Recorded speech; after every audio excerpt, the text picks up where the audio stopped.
ბალტიისპირეთის ქვეყნებიდან დროსთან ერთად ტონის სულ უფრო მკაცრდება საქართველოს ხელისუფლების წარმომადგენლების მიმართ მეორე სასანქციო პაკეტის ამოქმედების შემდეგ ლიეტუვა, ლატვია და ესტონეთი ქვეყნის ყოფილ პრეზიდენტს მასპინძლობენ. ვილნიუსის და რიგის შემდეგ სალომე ზურაბიშვილი ამჯერად ტალინში იმყოფება, სადაც ის ესტონეთის პირველმა პირმა მიიღო.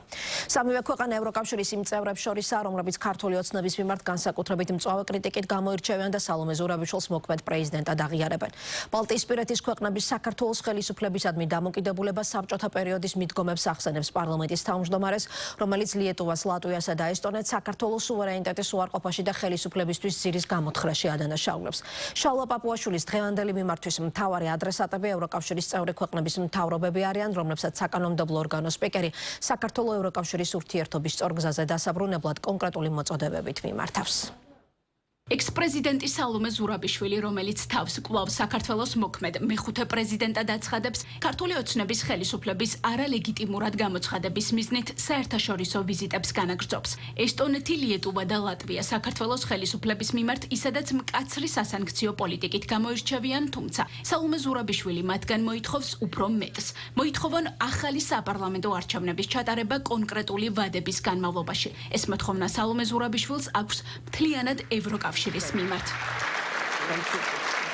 ბალტიისპირეთის მხარდაჭერა ექს-პრეზიდენტ სალომე ზურაბიშვილისადმი ქართულ ოცნებას აფიქრებინებს, რომ ესტონეთი, ლიეტუვა და ლატვია კვლავ საბჭოური მენტალიტეტით მოქმედებენ. იმ 70 წლიანი კავშირის მიდგომებით, რომელშიც უარყოფილი იყო სხვა ქვეყნის ეროვნული სუვერენიტეტი. ძირს უთხრიდნენ ლეგიტიმურ ხელისუფლებას და ქმნიდნენ გამოგონილ პარალელურ სამყაროს. პარლამენტის თავმჯდომარე შალვა პაპუაშვილს საბჭოურ მეთოდს ახსენებს ბალტიისპირეთის მხრიდან ქართველი ხალხის და ხელისუფლების განცალკევებაც. მისი შეფასებით ბალტიისპირეთის ქვეყნები საქართველოს ხელისუფლების წინააღმდეგ ყალბ ნარატივს ქმნიან. მისი მოტივი კი სხვა ქვეყნებში დაძაბულობის წარმოქმნის ფასად საკუთარი უსაფრთხოების შენარჩუნებაა.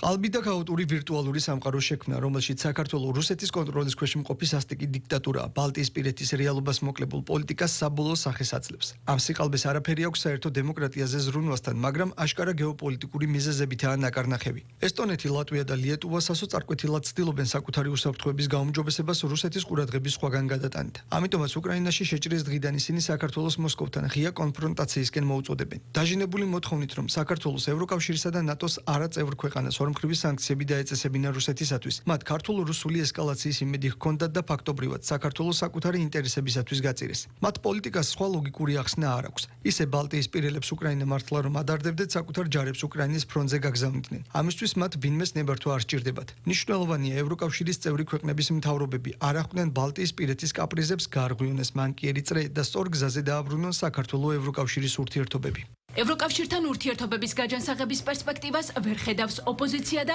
იმის მიუხედავად, რომ ევროკავშირში საქართველოს ხელისუფლებისადმი ერთიანი პოზიცია. არჩევნებიდან 5 თვის შემდეგაც არ არსებობს, მათ იმედი მაინც აქვთ. იმედი, რომ ქართულ ოცნებას ახალ საპარლამენტო არჩევნებს ჩაატარებინებენ. ბრძოლის წამყვან რგოლად სალომე ზურაბიშვილს ასახელებენ იმის მიუხედავად, რომ იგივე ოპოზიცია ცოტა ხნით ადრე იგივე ექს-პრეზიდენტს მწვავედ აკრიტიკებდა. გამგზავრებამდე ისინი ზურაბიშვილს ახალ ოფისში ეწვივნენ და ბალტიისპირეთში თუ ევროკავშირის სხვა ქვეყნებში განსახილველი საკითხები შეათანხმეს. დღეს ოპოზიცია მეხუთე პრეზიდენტის მიერ ბალტიისპირეთის ქვეყნებში ჩატანილი გზავნილებით კმაყოფილია.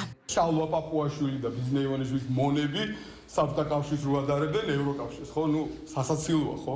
უბრალოდ ძალიან სამწუხარო ამბავია, რომ ეს ნაძიებლები არიან საქართველოს ხელისუფლებაში, მაგრამ ესეც ჩაივლის საქართველოს იმდენი გასაჭირი გაუვლია და იმდენი გადაუვლია, ეს პატარა კაცუნები, ფულის მონები და პუტინის მონები ვინ არიან? სიახლე არ არის შალვა პაპუაშვილის განცხადება, რომ დააბრალოს დასავლეთ საბჭოთა მეთოდების გამოყენება, როდესაც თვითონ გადასარავად შეისწავლა საბჭოთა პროპაგანდის და დეზინფორმაციის მეთოდები და სწორედ იმ ხერხებით უპირისპირდება დღეს ქვეყნის გაცხადებულ ინტერესებს, რომელიც საბჭოთა სპეცპროპაგანდას ჰქონდა. ვინ და ბალტიის ქვეყნები არიან ის ქვეყნები, რომლებმაც ყველაზე მეტი ბრძოლა და თავგანწირვა გამოიჩინეს კომუნისტური რეჟიმის წინააღმდეგ და დღესაც ისინი მხარში უდგანან საქართველოს ინტერესების დაცვას. ძალიან სამწუხაროა, რომ ქართული ოცნება ვერ ანსხვავებს ერთმანეთისგან მტრებს და მეგობრებს. ოპოზიციის ირონიას ანალოგიურად პასუხობენ ქართული ოცნებიდან.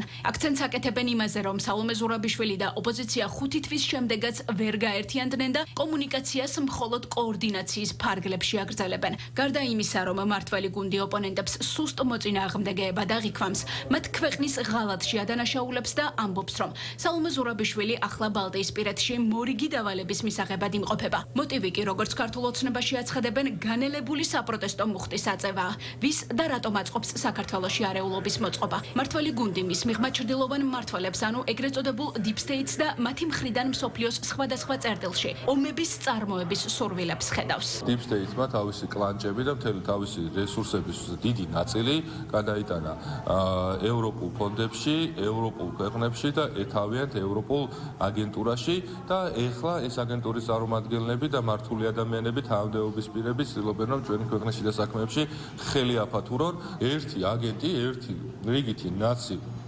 სალომე ზურაბიშვილი სხვა აგენტურის წარმომადგენლებთან ჩავიდა რომ ახალი დავალებები მიიღოს. ვფიქრობ რომ როგორც აგერ ჩანს თვითონ ოპოზიციაშიც კი მის მიმართ ხარდაჭერა მცირდება და მცირდება, არათუ ხარდაჭერა მცირდება ლანძღვაგინებაზე არიან გადასულები და ნუ ეს რაღაც ვითომ პრეზიდენტის მანტია რომ აქვს მოსხმული, ეს ხო საერთოდ სასაცილოა ახლა იგივე წარმატებით შემიძლია მე ვთქვა რომ არ ვიცი ჩინეთის იმპერატორი და ჩავიდა სადღაც ვიზიტით, ხო, ნუ აი ძალიან სამწუხაროა რომ საქართველოს ყოფილი პრეზიდენტი არათუ საკუთარ ასე ვთქვათ ყოფილ თანამდებობას არსებს პატივს ზოგადად ქვეყანას არსებს პატივს. ხელისუფლებაზე საგარეო ზეწოლის მიღწევის მიზნით ოპოზიციამ და ექს-პრეზიდენტმა ზურაბიშვილმა ამ დრომდე არაერთი საერთაშორისო ვიზიტი გამართეს. ევროსტრუქტურებში სხვადასხვა კრიტიკული შინაარსის რეზოლუციაც მიიღეს, რომელსაც სარეკომენდაციო ხასიათი აქვს. თუმცა მთავარი მიზანი მიაღწიონ ხელახალი არჩევნების დანიშვნას კვლავ შეუსრულებელი რჩება.